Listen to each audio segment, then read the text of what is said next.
ताकते हुए मंचों पर गुनहगार की तरह चाहते हैं लोग गुनहगार की तरह। महत्वपूर्ण बात यह है कि मंडलवादी अम्बेडकरवादी संसद लगाने की जरूरत क्यों पड़ी? जरूरत इसलिए पड़ी क्योंकि जिन लोगों को आपने चुन के सदन में भेजा था वो शायद आपकी बात उठाने की बजाय अपनी कोठियां भरने में लगे रहे।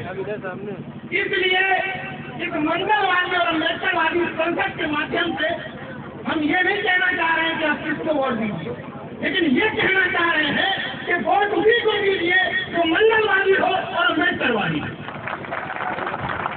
वो किसी भी तरह, मतलब हम सिर्फ आपसे निवेदन कर रहे हैं कि आप अपनी पिच पर खेलिए, अपने मुद्दों पर वोट दीजिए।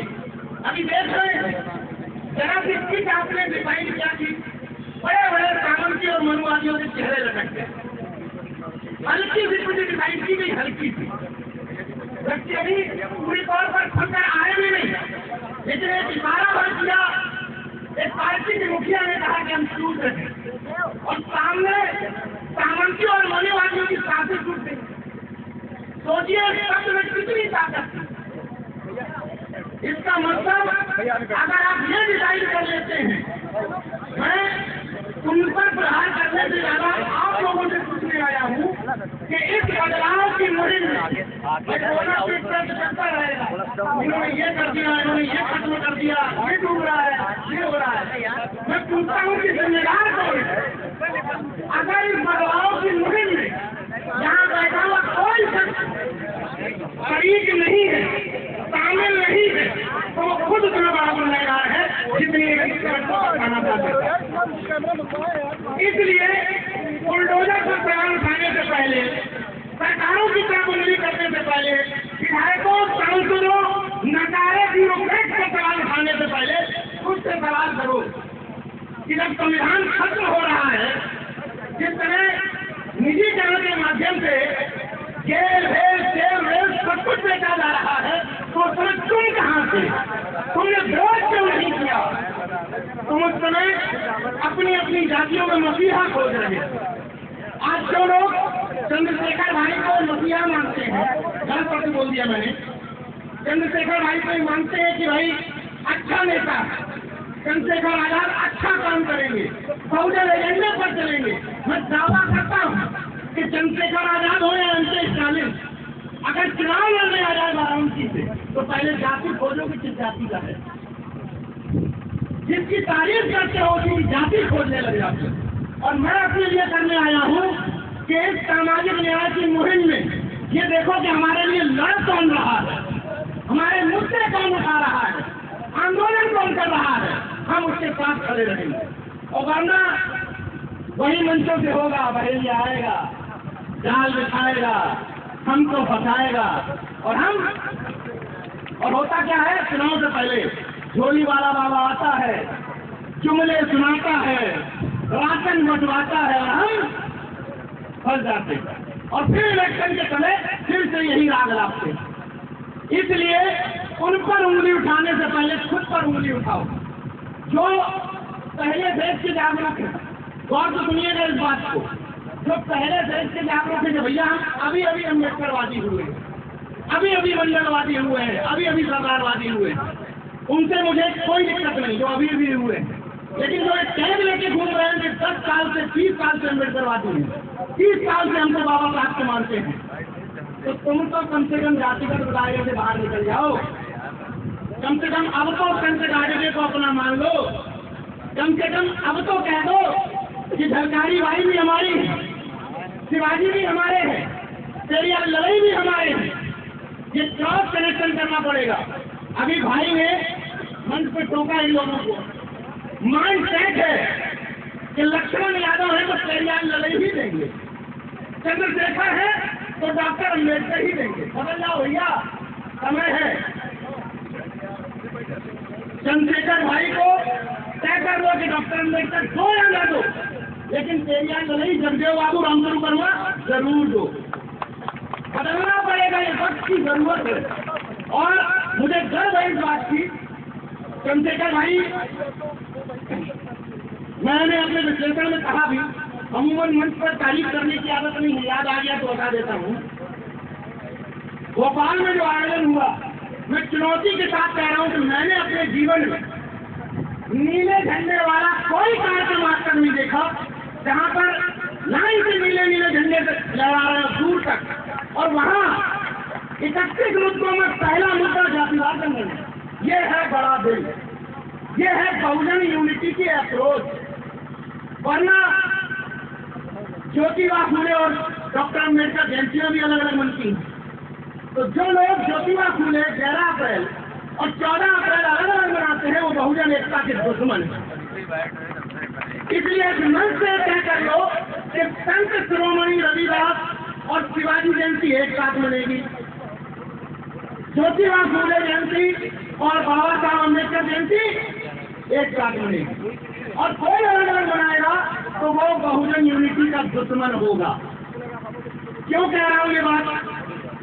पवन जी ने हल्का सा संकेत किया, मैं भी समय को देखते हुए केवल शिवाजी के राज तिलक पे बात करूंगा। लोगों ने कहा कि शिवाजी का राज तिलक बाएं पैर के अंगूठे से हुआ और एक ब्राह्मण करने आया।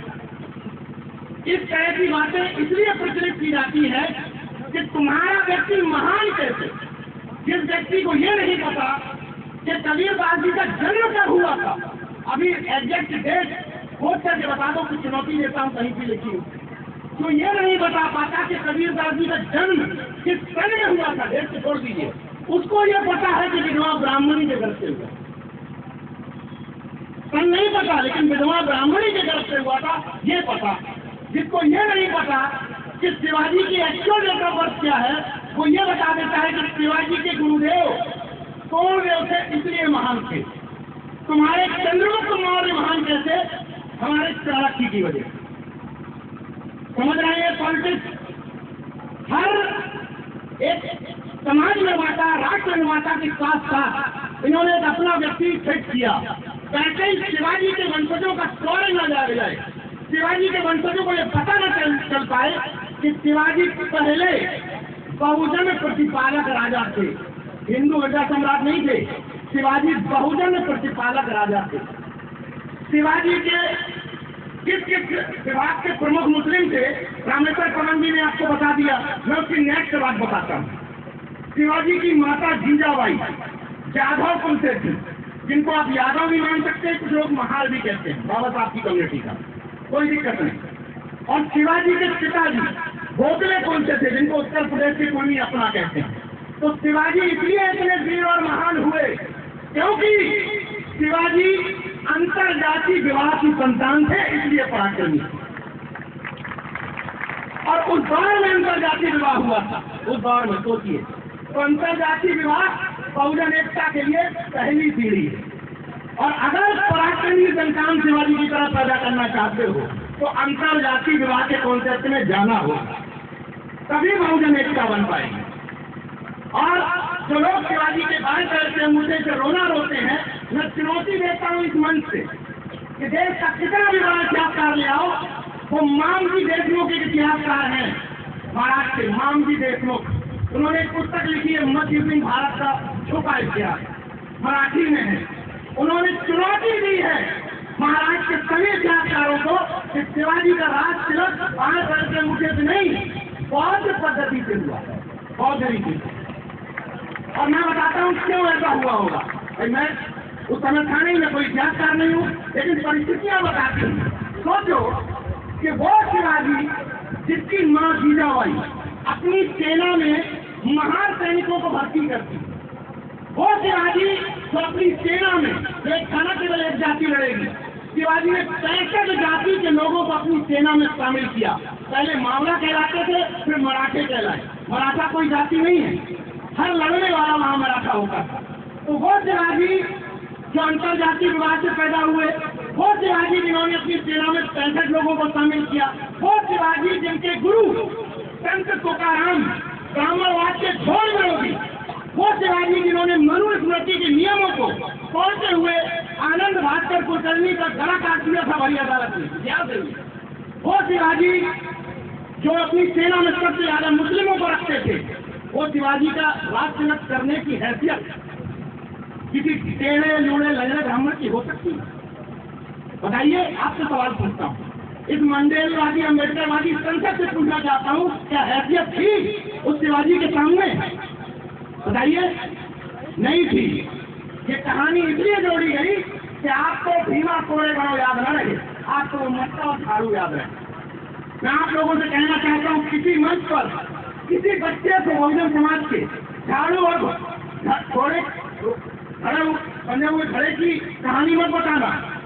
ये देश मनु के विधान से नहीं, भारत के संविधान से चल रहा है, बाबा साहब के दिए हुए। किसी की औकात हो तो इस समय बहुजन समाज के लोगों के साथ करके दिखाए, ये संविधान लागू होने के बाद करके दिखाए किसी की हैसियत हो तो क्यों बताते हो? बताना है तो भीमा कोरेगांव का स्टोरी बताओ, बताना है तो सम्राट अशोक का स्टोरी बताओ, बताना है तो शिवाजी का स्टोरी बताओ। क्योंकि आज का बहुजन वो निरी नहीं, आज का बहुजन ये है तो अशोक करके बोलता, ये है आज का बहुजन। तो चुनौती देता है सामंतवाद और मूलवाद को, किस आधार पर? संविधान के आधार पर। क्योंकि संविधान के आधार पर ही यहाँ के प्रशासन ने अब व्यक्ति की आजादी के तहत हमको ये बोलने की परमिशन लिखित रूप में दी। संविधान के तहत मनुष्य व्यक्ति का विधान होता तो कहते भैया कहाँ ये सिर्फ लोग बोलने आ रहे हैं। तो उसी संविधान के आर्टिकल 19 के तहत आप लोगों से ये अनुरोध कर रहा हूँ कि हम जो पहले फेज वाले हैं वो जातिवाद करें, कोई दिक्कत नहीं। लेकिन अगर फेज बदल गया है, 4 साल से जागरूक हो गए, 5 साल से जागरूक हो गए, तो अगर कुर्मी समाज के हो तो केवल सरदार पटेल रखोगे तो काम नहीं चलेगा। बदलो, 4-5 साल में तो बदलो भैया, 4-5 साल रह लो जातिवादी, कहोगे अभी जागरूक हुए हैं। तो पहली फेज का जागरूक होता है कोई व्यक्ति किसी भी जाति का, तो अपनी जाति का महापुरुष पकड़वा क्या करते, काम देता है। तो 4-5 साल में तो बदल जाओ, कंफ्यूजन पैदा कर दो। अगर तुम्हारी गाड़ी में 5 लोग बैठे हैं और उतर रहे हैं नीचे, तो 5 में से कम 3 जातियां होनी चाहिए, और ज्यादा हो रहा है तो बहुत अच्छी बात है। तुम्हारे घर पर महापुरुषों की जो तस्वीर लगी है उनमें बदल दो, कंफ्यूजन पैदा कर दो कि किस